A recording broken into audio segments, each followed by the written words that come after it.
네, 오늘은 성자의 복주심을 찬양에 대해서 배우도록 하겠습니다. 성자의 복주심을 찬양 첫 번째 시간이고 아무래도 몇 번을 더 하게 될 것 같습니다. 우리가 사도신경에도 성자 그리스도에 대한 내용이 가장 많은 분량을 차지하죠. 이와 같이 우리의 구속주 되시는 그리스도를 알아가는 것은 매우 중요하기 때문에 바울도 상당히 긴 분량으로 적고 있습니다. 그래서 오늘은 첫 번째 시간이고요. 제목을 그의 피로 말미암은 속량으로 정했습니다. 그의 피로 말미암은 속량. 본문 7절에서 12절까지 우리가 봉독한 그 내용은 성자 예수 그리스도의 사역이에요. 본문의 주제는 속량하신 그리스도라고 할 수가 있습니다. 속량하신 그리스도. 그래서 이것을 크게는 세 단락, 조금 더 자세하게는 이제 네 단락으로 나누게 되는데, 첫 번째 단락은 오늘 우리가 살펴볼 7절인데요. 그리스도의 피로 속량해 주셨다라는 내용이 나옵니다. 그리스도의 피로 속량해 주셨다. 두 번째 단락은 8절에서 10절까지인데 속량하신 그 복음이 비밀이었었다라는 거고요. 속량하신 복음이 비밀이었다. 그리고 우리를 속량하신 목적이 결국은 만유를 통일시키게 하려는 하나님의 계획이었다. 자, 이 점이 둘째 단락이에요. 셋째 단락은 11절인데 그리스도의 피로 우리가 하나님의 기업이 되었다라는 거예요. 하나님의 기업이 되었다. 자, 그리고 이렇게 큰 복을 받았으니 마땅히 찬송을 해야 되겠죠. 그래서 12절에서 찬송으로 마치게 되는데 좀 특이한 점이 찬송하려는 것이다 이렇게 마치는 것이 아니라 찬송이 되게 하셨다라고 말씀하고 있어요. 찬송이 되게 하셨다. 네. 오늘은 이제 첫째 부분 그리스도의 피로 말미암아 속량해 주심에 대해서만 좀 살펴보도록 하겠습니다. 7절 우리 다시 봅니다. 우리는 그리스도 안에서 그의 은혜의 풍성함을 따라 그의 피로 말미암아 속량 곧 죄사함을 받았느니라. 자, 처음에 그리스도 안에서로 시작을 하고 있습니다. 왜 그리스도 안에 들어가야지만 은혜를 입는 걸까요? 왜 그리스도 안에 있어야 되는 걸까요? 우리에게 필요한 은혜가 무엇이기에 그리스도 안이어야 되는 것인가?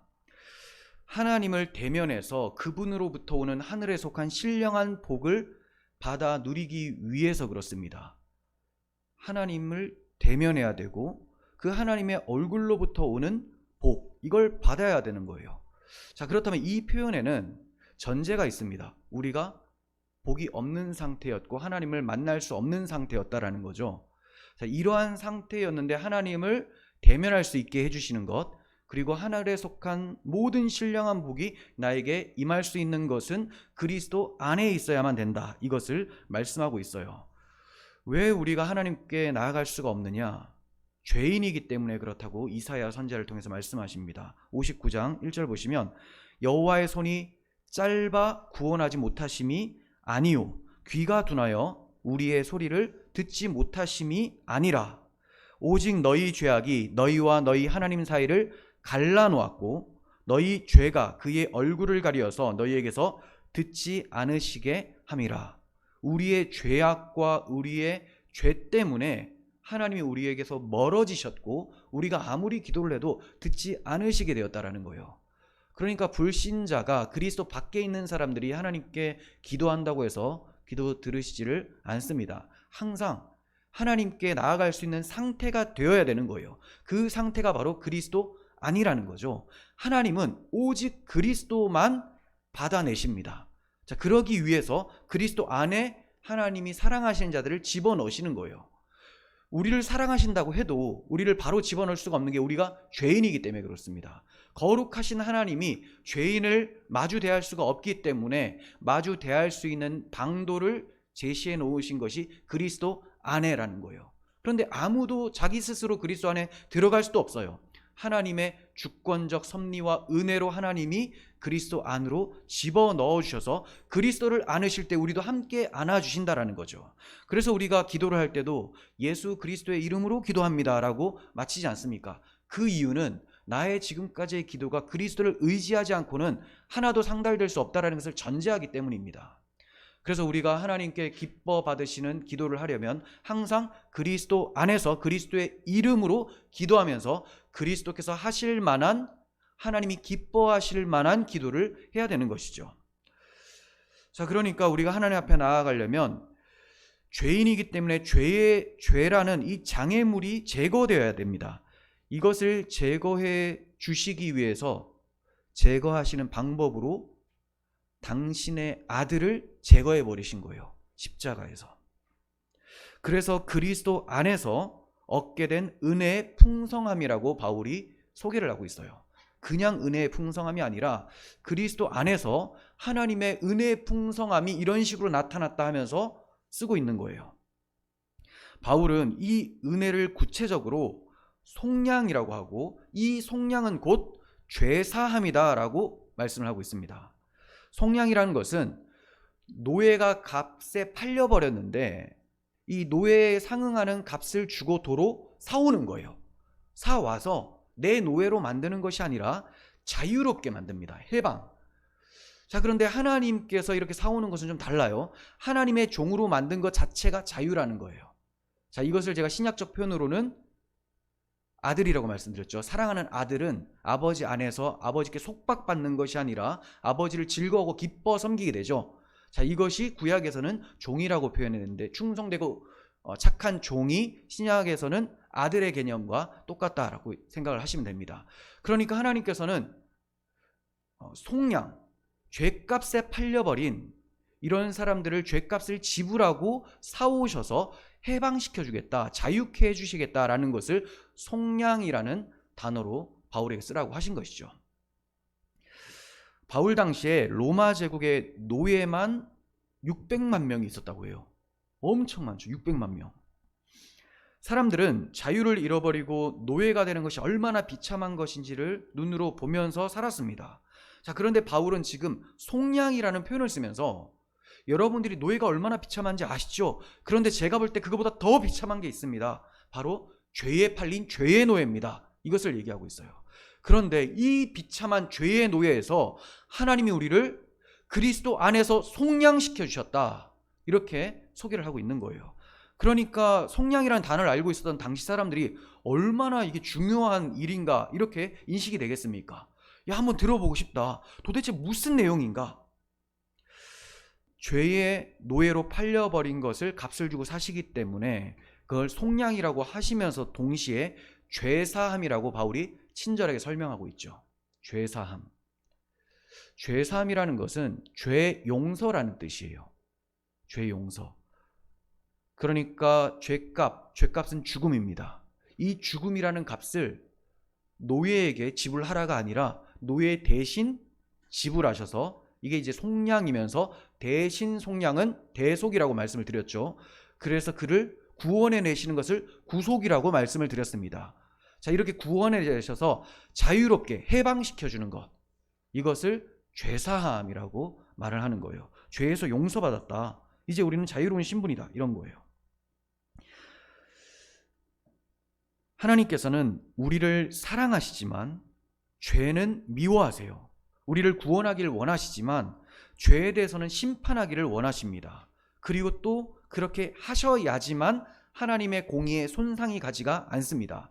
죄를 범했으면 의로운 재판장 앞에서 죄를 범했으면 그에 상응하는 죄값을 지불해야 되는 것이죠. 그래서 하나님이 저를 구원하고 싶어도 죄값 때문에 바로 구원하실 수가 없는 거예요. 그러니까 하나님의 사랑과 공의가 충돌되는 상황이에요. 이것을 해결하시기 위해서 내신 하나님의 지혜가 바로 그리스도의 십자가 사건이죠.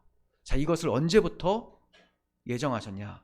창세 전에 그리스도 안에서 우리를 택하사, 우리가 죄인으로 출생할 것을 다 아시고 아담 안에서 다 죄인됨을 아시고, 그럼에도 불구하고 그리스도 안에서 우리를 택하사, 그리고 역사 속에서 그리스도를 정말로 보내주시고 그 그리스도를 우리를 제거하셔야 되는데 그리스도를 십자가에서 제거해 버리심으로, 심판하심으로 하나님의 공의를 만족해 하셨죠. 누가?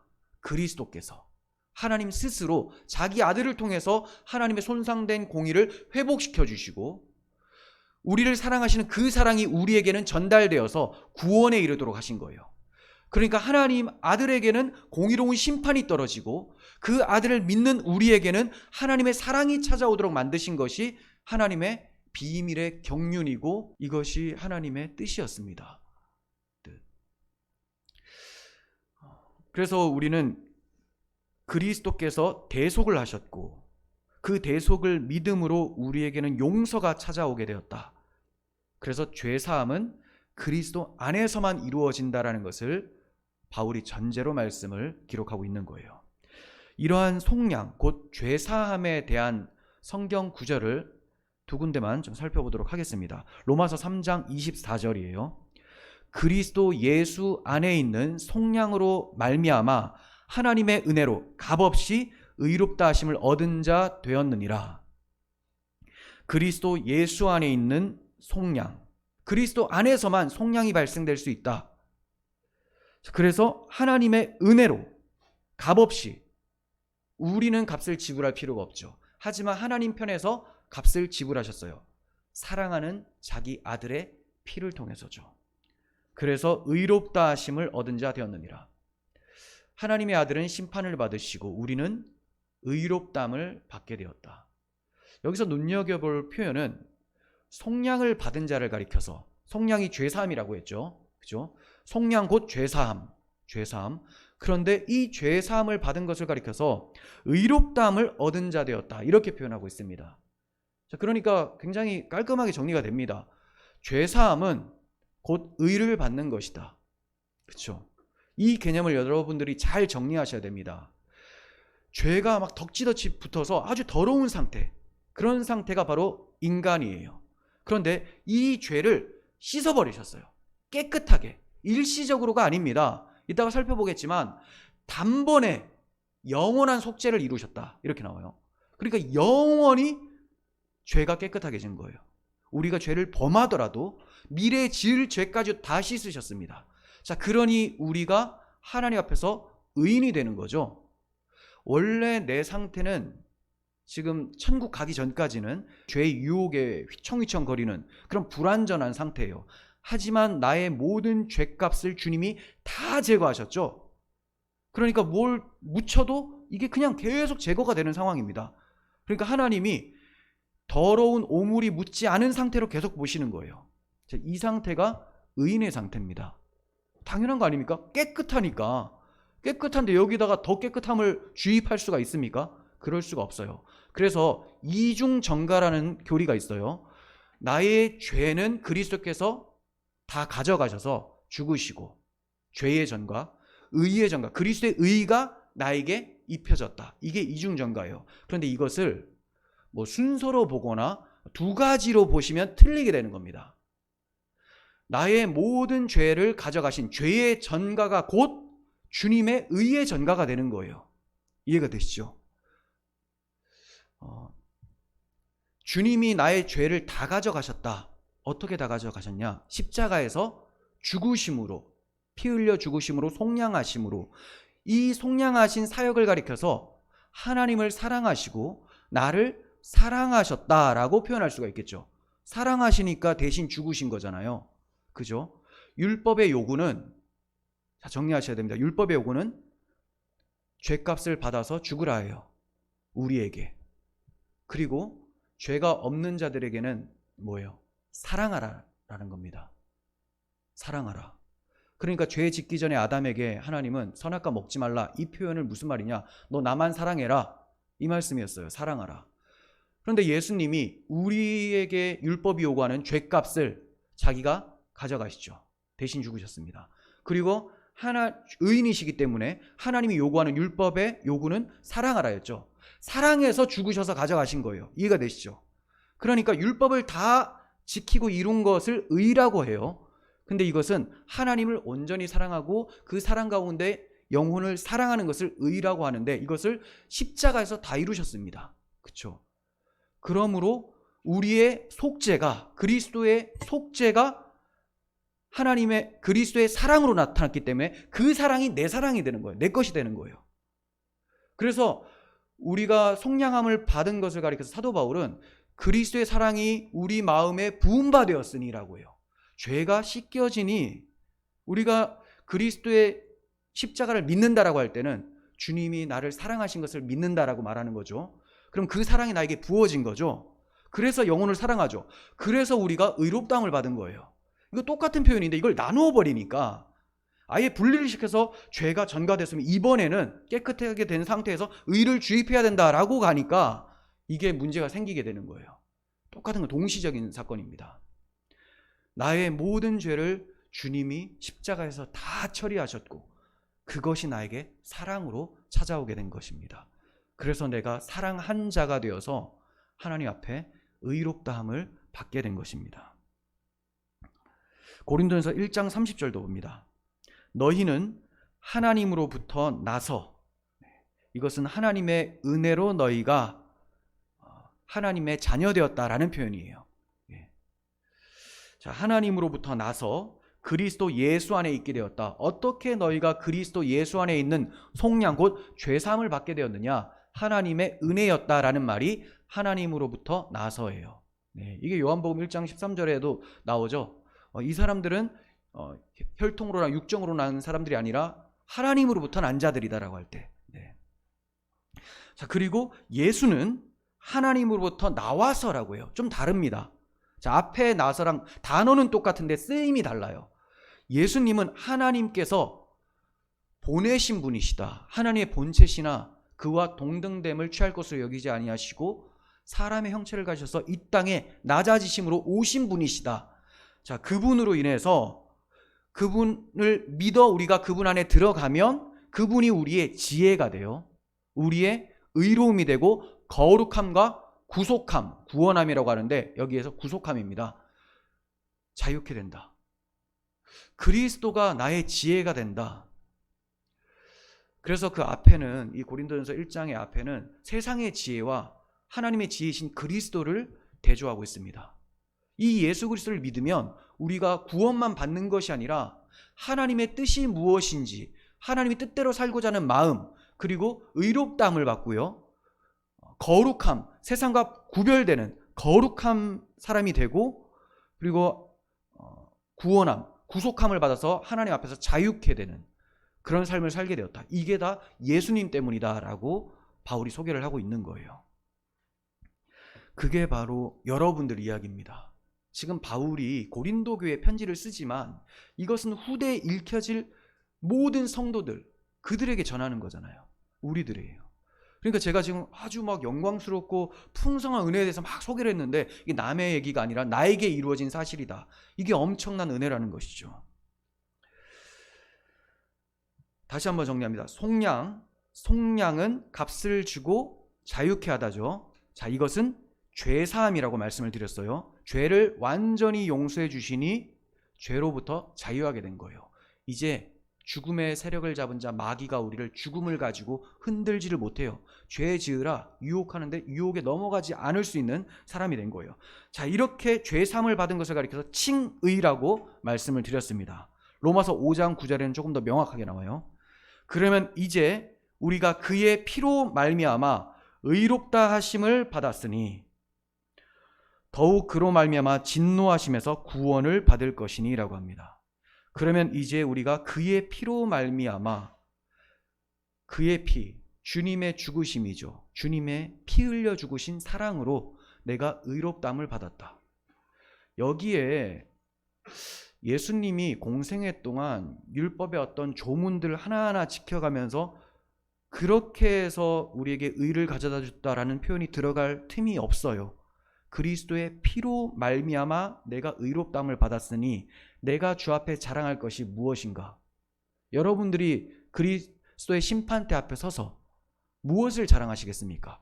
주님께서 내 대신 33년 동안 율법을 지켜주셔서 감사합니다. 이렇게 말하실까요? 나를 위해 십자가를 지시려고 이 땅에 오셔서 비참하게 대속적 삶을 사시고 마지막에 대속적 죽음으로써 율법을 다 이루신 주님의 보혈을 찬양합니다라고 할까요?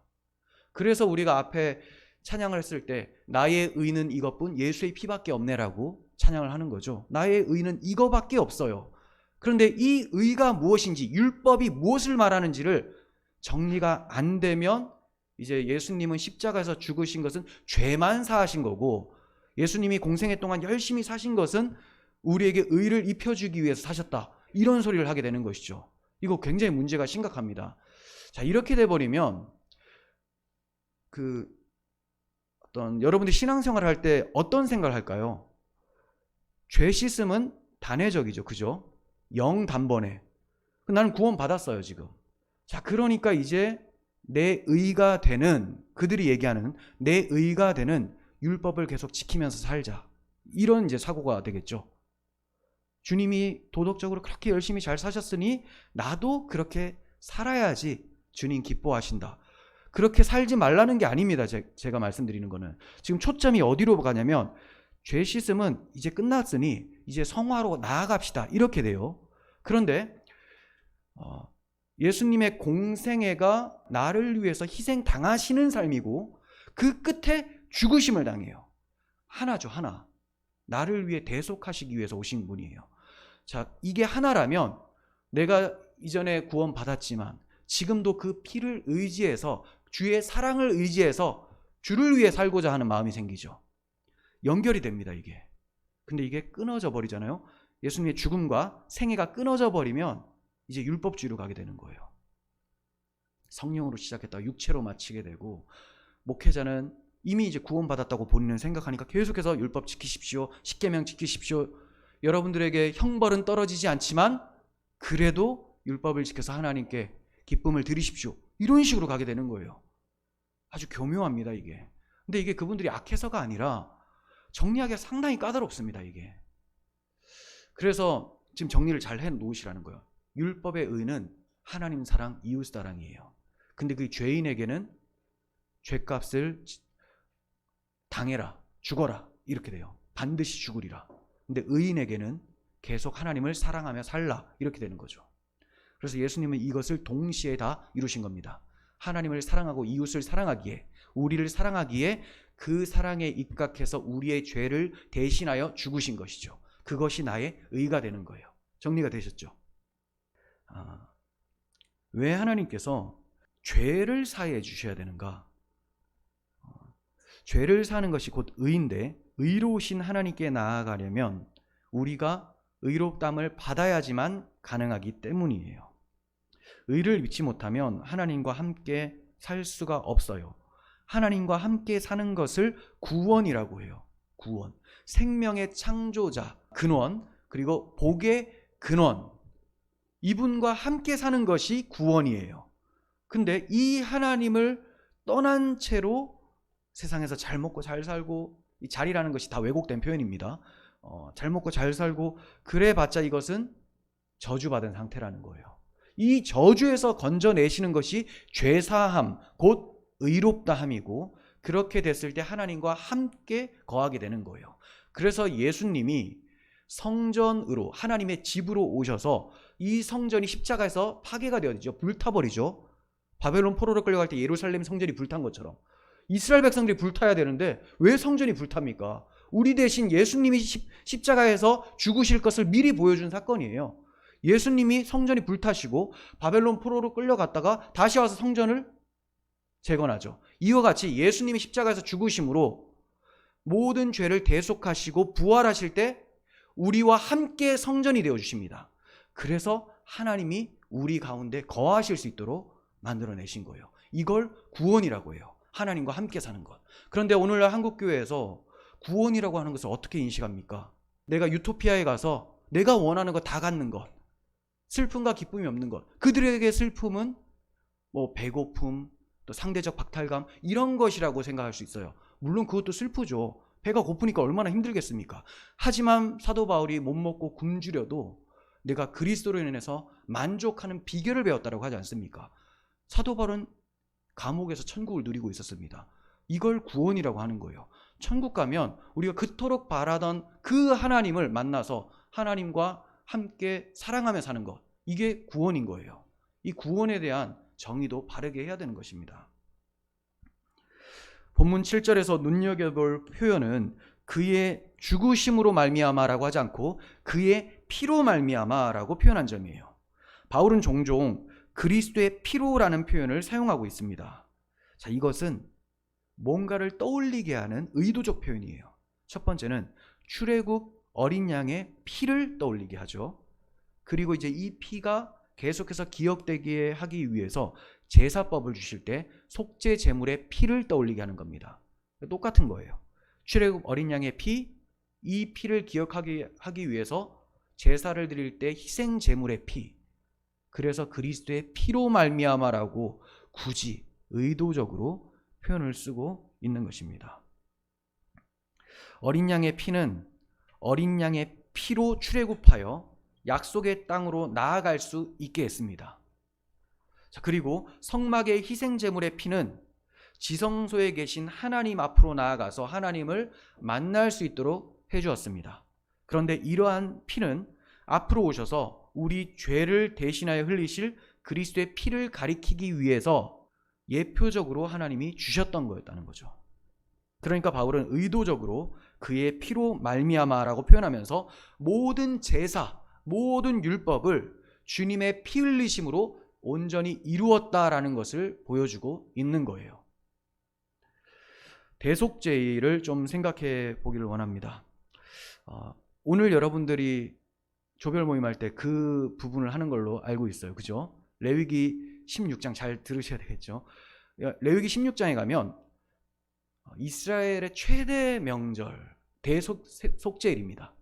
7월 10일. 7월 10일. 우리 달력으로 7월 10일은 아니에요. 이때 대제사장이 1년에 단 한 차례 그 하루만 지성소에 들어갈 수가 있어요. 그 다른 날에 들어가 버리면 대제사장 죽고 이스라엘에 큰 재앙이 옵니다. 그래서 1년에 하루 한 차례 들어갈 수 있는 날이 7월 11일 대속죄일인데, 이때 대제사장은 자기를 위해서 수송아리 한 마리를 잡고요. 그리고 이제 번제물로 순양을 잡습니다. 근데 중요한 것, 제가 지금 말씀드리는 것은 2마리 숫 염소를 온 백성을 위해서 준비를 합니다. 자, 요것만 말씀을 드리려고 하는 거예요. 2마리 숫 염소를 준비를 해요. 온 백성의 죄를 사하기 위해서. 자, 그 한 마리 순염소는 어떻게 하느냐? 레위기 16장 5절 6절 이스라엘 자손의 회중에게서 속죄 제물로 삼기 위하여 순염소 2마리와 번제물로 삼기 위하여 순양 1마리를 가져갈지니라. 아론은 자기를 위한 속죄제의 수송아지를 들이되 자기와 집안을 위해 속죄하고 또 백성을 위한 속죄 염소를 잡아 그 피를 가지고 휘장 안으로 들어가서 그 수송아지 피로 행함과 같이 그 피로 행하여 속죄소 위와 속죄소 앞에 뿌릴지니라. 자, 그러니까 2마리 중에 1마리는 바로 잡는 거죠. 잡아서 죽여 피를 흘립니다. 이 피를 지성소에 들어가면 언약궤가 있어요. 언약궤의 뚜껑을 속죄소라고 합니다. 죄가 용서받는 장소예요. 이 속죄소를 하나님의 발판, 하나님의 방석이라고 표현할 수가 있어요. 하나님의 보좌입니다. 하나님이 여기 딱 앉으셔서 죄인을 딱 맞이하는데, 그냥 죄인이 들어오면 어떡해요? 바로 죽겠죠. 그래서 먼저 피를 뿌리라는 거예요. 먼저 피를 통해 보신다라는 거죠. 6월절 어린 양의 피 때문에 이스라엘의 장자들이 다 살았잖아요. 그 피 아래에 있었기 때문에. 마찬가지로 피를 바르지 않으면 대제사장이 들어오면 그 사람도 죽고 온 백성도 다 저주를 받게 되는 거예요. 그러니까 하나님이 내게로 들어올 때 먼저 내 보좌 앞에다가 피를 뿌려라. 그리고 보좌 뚜껑 위에다가 피를 뿌려라. 그럼 내가 너희를 볼 때 피를 통하여 보겠다. 그러면 나의 심판이 넘어가겠다. 유월할 것이다. 이렇게 말씀을 하시는 것이죠. 그러면 이제 속죄가 이루어졌으니 하나님이 만나 주시는 거예요. 그러면 이스라엘 백성들은 감격에 젖어서 막 하나님을 찬양하고 그렇게 되죠. 근데 그것도 이 대제사장이 나와야지만 가능한 거예요. 들어갔다가 죽어버리면 우리의 죄가 속죄를 받지 못했구나 하면서 막 탄식하고 울며 이렇게 되는 거고, 그가 무사히 나오면 하나님이 우리의 죄를 용서해 주셨다라고 감격하면서 막 박수치며 환영을 할 수가 있게 되는 것이죠. 자, 그러니까 이 피를 속죄소 위와 앞에 뿌리라는 것은 쉽게 말씀드리면 사도 바울은 로마서에서 4군데 아래를 얘기를 해요. 율법 아래. 하나님이 율법이라는 렌즈를 통해서 우리를 보시면 우리가 어떻게 보일까요? 죄인으로 보이는 거예요. 사랑하라라고 했는데 아무도 하나님을 사랑하지 않고 이웃을 사랑하지 않고 자기만 사랑합니다. 그 근원에 들어가면 다 자기중심적이에요. 그래서 율법으로 보면 죄인, 그럼 율법 아래, 죄 아래 놓이면 하나님의 진노 아래, 심판 아래가 되는 거예요. 결말이 그렇게 됩니다. 자, 그런데 지금 속죄소 위에 피를 뿌리라고 했죠. 이것은 하나님이 은혜 아래 둔다는 거예요. 사도 바울의 표현은 은혜, 그리스도의 피 은혜 아래 둔다라는 거죠.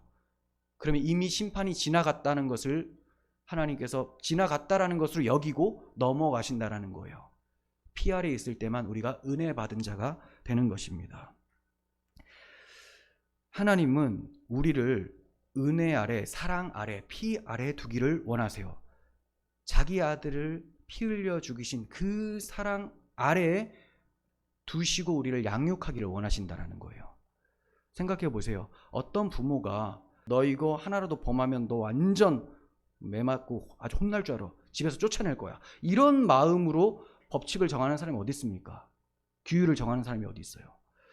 자, 그러니까 하나님이 우리 아버지시기 때문에 우리를 법 아래 두시고 너 이거 한번 해봐라. 못하면 혼날 줄 알아. 이런 식으로 하나님 보시지 않는다라는 거예요. 하나님은 사랑해서 그 사랑 아래 두시기를 원하세요. 그래서 그 사랑을 알면 자녀들이 자발적으로 하나님 아버지의 뜻대로 살고 싶어지겠죠.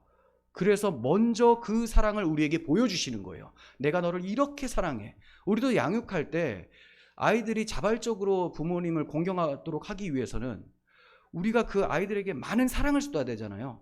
그렇지 않고 너 아빠 사랑해 라고 하면 사랑하지 않아요. 사랑이 뭔지를 모릅니다. 사랑을 보고 배우는 거예요. 받았습니다. 받은 자가 사랑을 할 수가 있게 되는 거죠. 그래서 우리는 그 사랑으로 양육하기 원하는데 하나님도 자기 사랑으로 우리를 양육하기를 원하시는 거예요.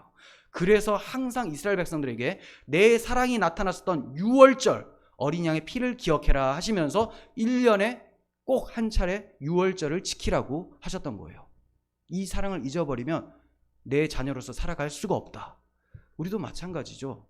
하나님께서 오늘날에도 그 사랑을 전하기를 원하세요. 그 사랑으로 이끌어가기를 원하십니다. 그래서 설교자를 통해서 복음을 전하라고 하신 거예요. 하나님의 사랑이 어떻게 우리에게 나타났는지를 전하라고 하는 거예요.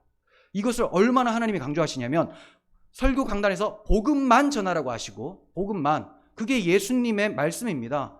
이 성경이 곧 내게 대하여 증거하는 것이다. 십자가에서 죽고 3일 만에 부활할 것이다. 이거를 전해라. 이게 예수님의 성경 해석관이에요.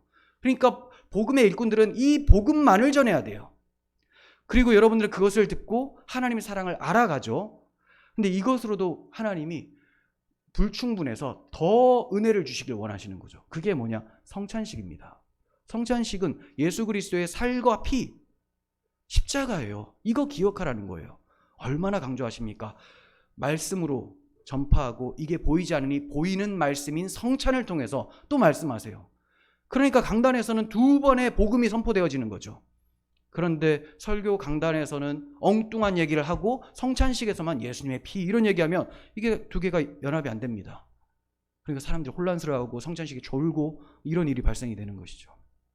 항상 우리가 평생에 말해야 될 것, 만입이 내게 있어도 그 입 다 가지고 주님만의, 주님의 은총만을 찬송을 해야 되는 것이죠. 자, 이제 두 번째 염소에 대해서 좀 보도록 하겠습니다. 레위기 16장 21절. 먼저 한 마리는 곧바로 잡아서 피를 흘렸죠. 근데 이 염소는 잡지를 않아요. 아론은 그의 두 손으로 살아있는 염소의 머리에 안수하여 이스라엘 자손의 모든 불의와 그 범한 모든 죄를 아뢰고, 안수하는 이유는 내 죄를 이 염소에게 전가한다라는 의미예요. 얘가 내 대신 대속제물이다, 이걸 보여주는 거죠. 그리고 그 범한 모든 죄를 아뢰고, 죄를 입으로 회개를 하는 거죠.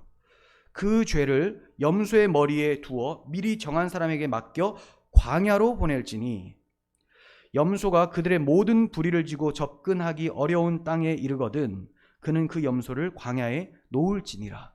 자, 이 염소를 아사셀의 염소라고 해요. 광야로 보냄받는 염소 이런 뜻이에요. 광야로 멀리 보내요. 그럼 이 염소는 어떻게 될까요? 죽겠죠. 내 죄를 대신 가지고 안수를 했으니 대신 가지고 광야로 쫙 가요. 광야로. 결국 그 끝에는 죽습니다. 자, 이것이 바로 예수 그리스도의 희생적 삶, 대속적 삶과 죽음을 나타내는 예표인 거죠. 그래서 세례 요한은 예수님이 지나가시는 걸 보면서 보라, 세상 죄를 지고 가는 하나님의 어린 양이로다 라고 표현을 했었던 거예요. 그러니까 대속죄일의 아사셀의 염소, 바로 예수님의 고난 당하심과 죽으심을 나타내는 것이었다라고 우리는 볼 수 있어야 되는 거죠. 그런데 예수님이 공생애 동안 33년 동안 율법을 지켜서 그걸 나에게 의로 주셨다, 이렇게 되면 이 염소가 광야로 나가서 율법 지키고 있어야 됩니다, 지금. 근데 이 염소는 대신 고난받기 위해서 가는 겁니다. 대신 죽기 위해서. 그게 예수님의 삶이었어요. 예수님은 의를 획득해야 되실 분이 아니라 의로우신 분으로 오셔서 당신이 의로운 하나님의 아들이심을 나타내시고, 이게 복음서의 전반부죠. 너희는 나를 누구로 하느냐? 주는 그리스도시요 살아계신 하나님의 아들입니다. 자, 이걸 알았으니 이제 내가 왜 왔는지를 보여주는 것이 복음서 후반 아닙니까? 너희를 대신하여 십자가에서 죽고 사흘 만에 부활할 것이다. 이게 주님이 오신 목적이죠. 그러니까 예수님은 의를 획득하시는 분이 아니라 의로우신 분이심을 드러내시는 삶을 사신 거예요. 그게 바로 사랑하며 사신 것이죠. 그걸 율법을 지켰다라고 표현할 수가 있는 거예요. 이렇게 아사셀의 염소가 이스라엘 백성들의 죄를 가지고 멀리 가게 된 것처럼, 동이 서에서 먼 것처럼 우리의 죄가를 멀리 하셨다. 시편 103편 12절에서 우리의 죄를 멀리 하셨다. 어떻게? 예수님이 영문 밖에 나가셔서 진영 밖에서 죽임을 당하시는 거예요. 그래서 우리의 죄를 멀리 하신 것이죠. 그래서 제사법에도 더러운 것들은, 그 희생제물에서 나오는 더러운 것들, 모이 주머니 이런 거 있잖아요. 이런 것들은 동쪽 재버리는 곳에 멀리 던져버리라고 나와요. 동쪽, 서쪽은 지성소가 있는 곳이고 동쪽은 지성소 한참 밖에 있는, 에덴 동산은 서쪽, 그 동편에 그룹들이 불칼로 지키고 있죠. 이 동편은 저주의 땅입니다. 이곳에 우리 예수님이 아사셀의 염소처럼 가버리시는 거예요. 우리 죄를 가지고. 히브리서 기자도 대속죄일과 관련하여 그리스도의 속죄 사역을 증언했습니다. 히브리서 9장 28절, 이와 같이 그리스도도 많은 사람의 죄를 담당하려고 단번에 들이신 바 되셨고 구원에 이르게 하기 위하여 죄와 상관없이 자기를 바라는 자들에게 두 번째 나타나시리라. 그리스도도 많은 사람의 죄를 담당하시려고 단번에 들이신 바 되었다. 자, 이것은 속죄 염소죠. 바로 죽임을 당했어요. 그래서 하나님 앞에 나아갈 수 있는 길을 여신 거예요. 이것은 예수님께서 십자가에서 피 흘려 죽으심으로 하나님을 만날 수 있는 길을 여셨다라는 것을 보여준 거죠. 그런데 그 이후의 문장이 어떻습니까? 구원에 이르게 하기 위하여, 이거는 완전한 구원이에요. 완성된 구원, 천국에 가도록 하기 위하여 죄와 상관없이 자기를 바라는 자들에게 두 번째 나타나신다라는 것. 이건 예수님의 재림을 얘기를 하죠. 예수님이 재림하실 때 우리는 완전한 구원을 받을 거예요. 자, 이것도 대속죄일과 관련해서 말한 겁니다. 제가 앞서 말씀드린 것처럼 대제사장이 피를 뿌리려 지성소에 들어가죠. 들어간 것으로 환호를 할 수가 없어요. 나와야 됩니다. 두 번째 나타나는 거예요. 처음에 나타나서 그들의 죄를 가지고, 이제 피를 가지고 들어갑니다. 나올 때에 그들은 환호하며 찬송을 하게 되죠. 마찬가지로 주님 다시 오실 때 우리의 모든 죄가 용서받았고 우리가 하나님 나라 가게 된다는 것을 알고 찬송 중에 주의 영광의 나라에 들어가게 되는 거죠. 그래서 두 번째 나타나실 때는 죄와 상관없이 주님이 죽으시러 오시는 것이 아니라 너희의 모든 죄가 다 속죄함을 받았다라는 것을 드러내시기 위해서 오시는 거예요. 그 전까지는 우리에게 보증으로 성령을 주시죠. 성령이 한번 우리에게 나타나시고, 이 성령으로 인해서 하늘 소망을 기다리다가 주님 두 번째 나타나실 때 찬송하며 영광으로 들어가게 되는 것입니다. 자, 우리는 지금 양이나 송아지 같은 짐승의 피로 구속함을 받는 것이 아니죠. 어린 양 되시는 예수 그리스도의 보배로운 피로 구속함을 받은 거예요. 또한 그 피를 의지해서 예배로 나아갑니다. 단번에 흘리신 피로 영원한 속죄를 이루어 주셨기 때문에, 즉 그리스도 안에서 은혜의 풍성함, 곧 그리스도의 피로 속죄함을 받았기에 하나님께서 기뻐하시는 예배를 드릴 수가 있는 거예요. 그렇지 않고는 똑같이 찬양을 하고 똑같이 설교를 들어도 하나님은 그 예배를 받지 않으세요. 피 흘림이 없은즉 사함이 없느니라. 용서는 없어요. 피가 흘려져야 돼요. 근데 우리가 피 흘리지 않으려면 흘리신 예수 그리스도의 피를 의지해야 되는 것이죠. 이 땅에서 흘리신 그리스도의 피를 의지하지 않는 자는 마지막 날 자기의 피를 흘리게 되는 거예요. 히브리서 9장 12절 봅니다. 염소와 송아지의 피로 하지 아니하고 오직 자기 피로 영원한 속죄를 이루사 단번에 성소에 들어가셨느니라. 베드로전서 1장 18절 너희가 알거니와 너희 조상이 물려준 헛된 행실에서 대속함을 받은 것은 은이나 금같이 없어질 것으로 된 것이 아니요 오직 흠없고 점없는 어린 양 같은 그리스도의 보배로운 피로 된 것이니라. 네, 우리가 죄악된 행실로 인해 죽어 마땅한데 여기에서 대속함을 받은 것은 은이나 금, 세상에서는 이걸 가치로 보죠. 하지만 이런 가치로 우리의 죄값, 달리 말하면 하나님의 영광을 모독한 죄, 이걸 은이나 금으로는 회복할 수 없다. 그러면 하나님의 영광을 모독한 이 죄, 하나님의 형상으로 지음받은 생명을 잃어버린 이 죄, 이거 어떻게 갚을 것이냐? 세상에서 가장 귀하고 가장 보배로운 것으로, 은과 금은 안 돼요. 이거 없어질 거라는 거죠. 절대 없어지지 않는 창조주 하나님의 아들, 창조주신 그분의 피로 대속함을 받는 것이다. 우리가 그러한 존재가 됐습니다. 비록 우리의 모습이 불만족스러워 보일 수 있고 세상 사람들이 비아냥거릴 수 있지만 하나님의 아들, 그 가치 있는 가장 보배로운 피가 나를 살리기 위해서 뿌려진 거예요. 그러니까 여러분들의 가치는 예수님의 피의 가치, 보물이라는 거죠. 보물. 얼마나 풍성한 은혜입니까? 나 같은 죄인을 구속하기 위해서 사랑의 아들을 보내주신 거예요. 그것도 전적인 은혜. 이 전적인 은혜는 조금의 은혜가 아니라 풍성한 은혜다. 받을 자격이 없는 나에게 값없이 주시는 주의 은혜가 풍성하게 임하였다. 이사야 55장 1절 봅니다. 오라 너희 모든 목마른 자들아 물로 나오라. 돈 없는 자도 오라. 너희는 와서 사 먹되 돈 없이 값없이 와서 포도주와 젖을 사라. 너희가 어찌하여 양식이 아닌 것을 위하여 은을 달아주며 배부르게 하지 못할 것을 위하여 수고하느냐. 그러니까 너희는 아무리 먹어도 그걸로 영생할 수 없는 땅에 속한 것, 은이나 금이나 명예나 건강이나 이것을 너희의 모든 돈을 주고 엉뚱한 거 사는데, 마치 이제 중국에서 계란 그 고무 같은 걸로 만들어가지고 팔잖아요. 이게 양식 아닌데 그걸 돈 주고 사 먹느냐? 먹으면 죽는다 이런 거예요.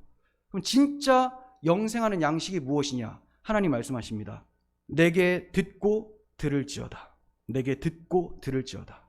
그리하면 너희가 좋은 것을 먹을 것이며 너희 자신들이 기름진 것으로 즐거움을 얻으리라. 기름진 것, 최고의 것이죠. 그래서 이 기름진 것은 제사할 때도 하나님께 드리죠. 근데 이 최고의 것을 하나님이 주시는 거예요. 하늘에 속한 모든 신령한 복을 부어주시는 것, 이걸 말씀하는 거예요. 너희는 귀를 기울이고 내게로 나와서 들어라. 그리하면 너희의 영혼이 살리라. 내가 너희를 위하여 영원한 언약을 맺으리니 곧 다윗에게 허락한 확실한 은혜니라. 요약하면 그렇습니다. 너희는 내게 와서 들어야 된다. 무엇을? 은혜로운 언약을 들어야 된다. 언약. 그 언약이 뭐냐? 다윗에게 주셨던 영원한 언약이다. 메시아 언약이라는 거예요. 다윗의 자손을 통해 주실 그 언약. 이거 듣고 마음에 간직하고 그것을 믿고 있으면 하늘에 속한 모든 신령한 복을 주실 것이다. 그러니까 너희가 값 주고 사는 게 아니다. 그래서 돈 없는 자도 와라. 와서 사 먹되 돈 없이 사 먹어라. 사 먹되 돈 없이. 너무 가치 있기 때문에 너희 돈 그거 받아서 될 일이 아니다. 하지만 사 먹으라고 하신 것은 지불해야 될 것이 있다는 거죠. 하나님이 지불해서 너희에게 주겠다, 이거 말씀하신 거예요. 그러니 다윗의 자손으로 오실 예수 그리스도를 믿어라, 이 말씀이에요. 그러면 하늘에 속한 모든 신령한 복이 너희에게 주어질 것이다.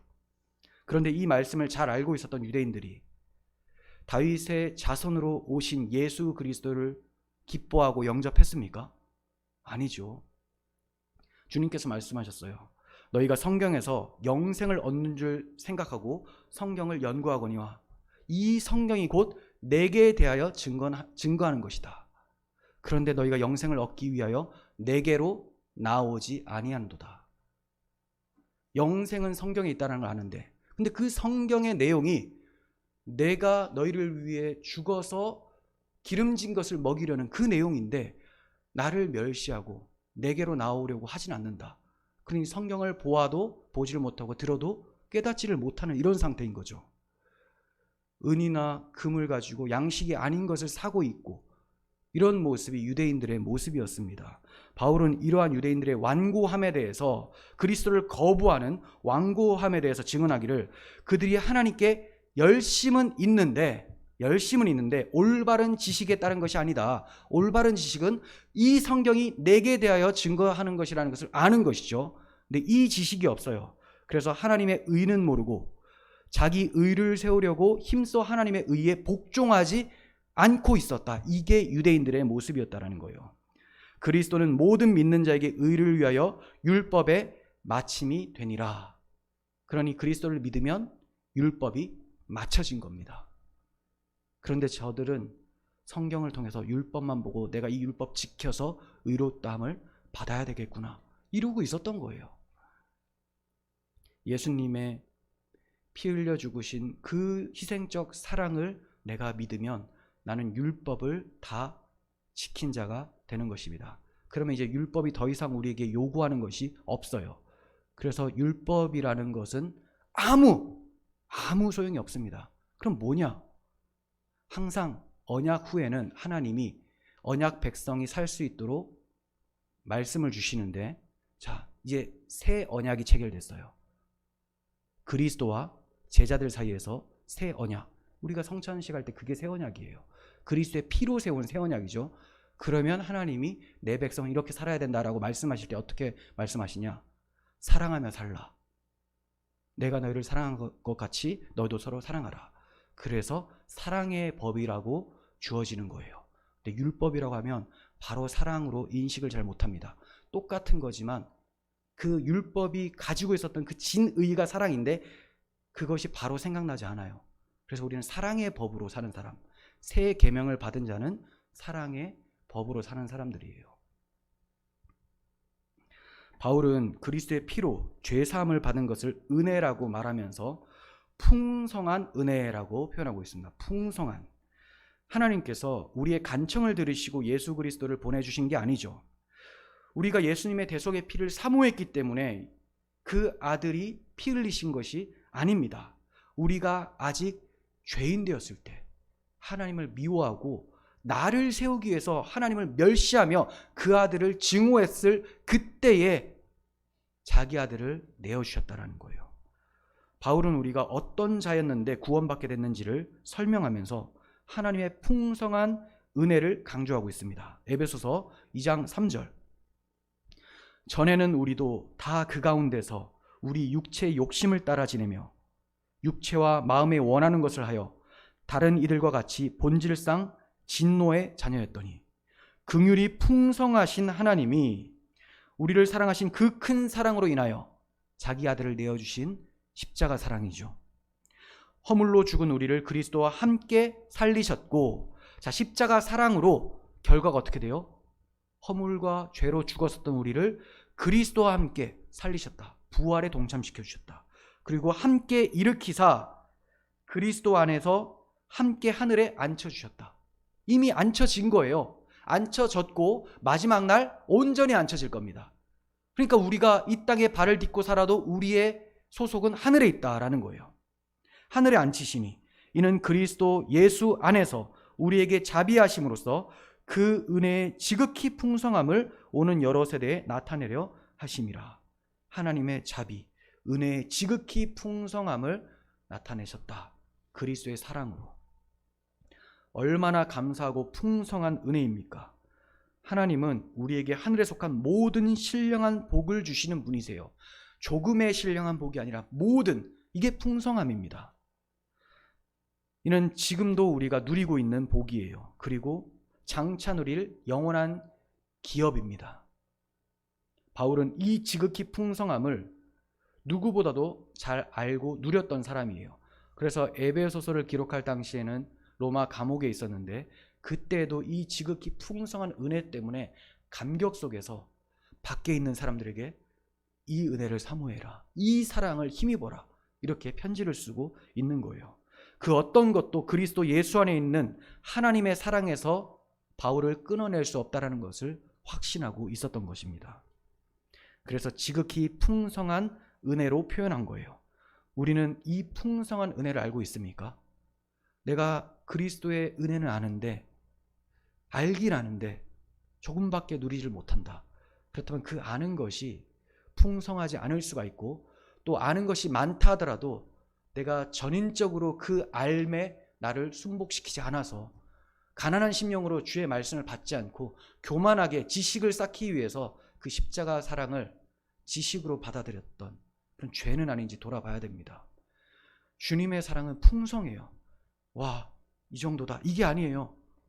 난 요 정도, 넌 이 정도, 이게 아니라 너무 풍성해서 내 잔이 넘치나이다. 내 잔이 넘치나이다. 이게 우리가 받은 사랑입니다.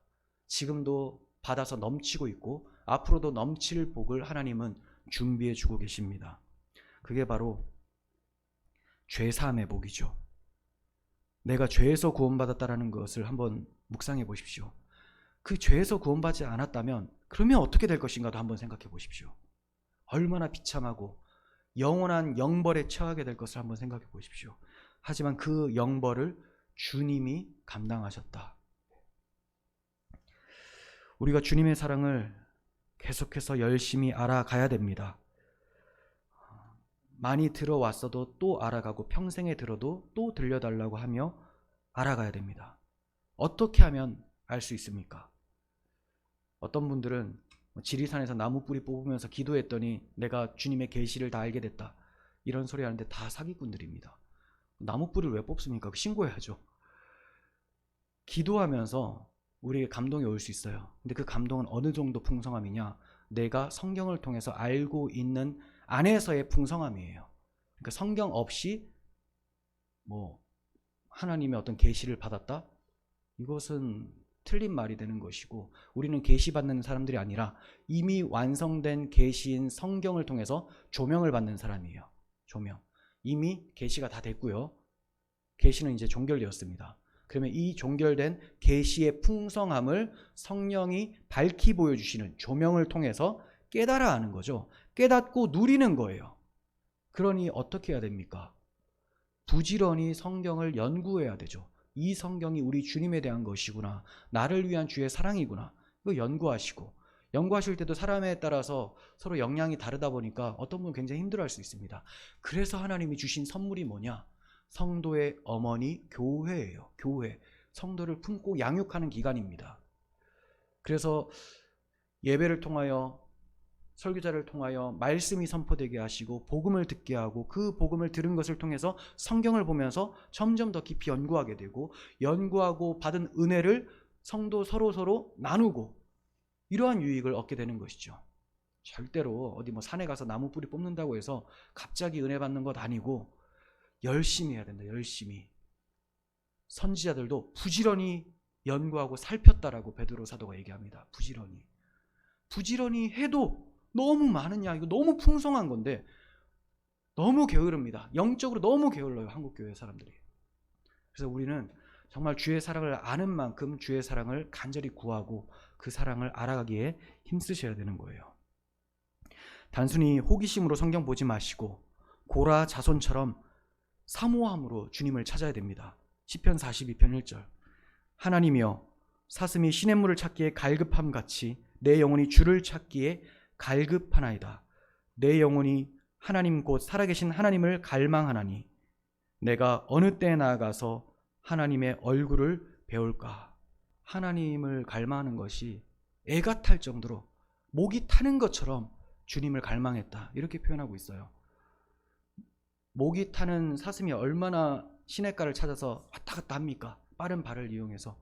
우리도 그래야 돼요. 우리도 주님이 기르시는 양이며 목마른 사슴입니다. 우리가 어디에서 우리의 목마름을 해결할 수 있겠습니까? 생명수 되시는 예수 그리스도, 그분의 보혈밖에 없습니다. 그리스도 안에서 우리는 속량, 곧 죄사함을 받았습니다. 그냥 용서해 주신 것이 아니라 그 피로 말미암아 성자께서 주신 이 풍성한 은혜가 우리에게 임하게 된 것을 감사하면서 찬송의 삶이 되시기를 축원합니다. 기도하겠습니다. 하나님 아버지, 우리를 위해서 자기 자신을 버리신 그리스도의 희생적 사랑, 그 피를 의지합니다. 그 피가 우리에게 뿌림바 되어지고 성령께서 깊이 적용시켜 주셔서 하늘에 속한 신령한 풍성한 복을 모두 누리게 하여 주시옵소서. 또 장차 누릴 그 영광을 바라보며 주님의 사랑을 힘입고 이 세상 속에서 주님 기뻐하시는 신앙생활을 할 수 있도록 은혜 베풀어 주시옵소서. 우리 구주 예수 그리스도의 이름으로 기도합니다. 아멘.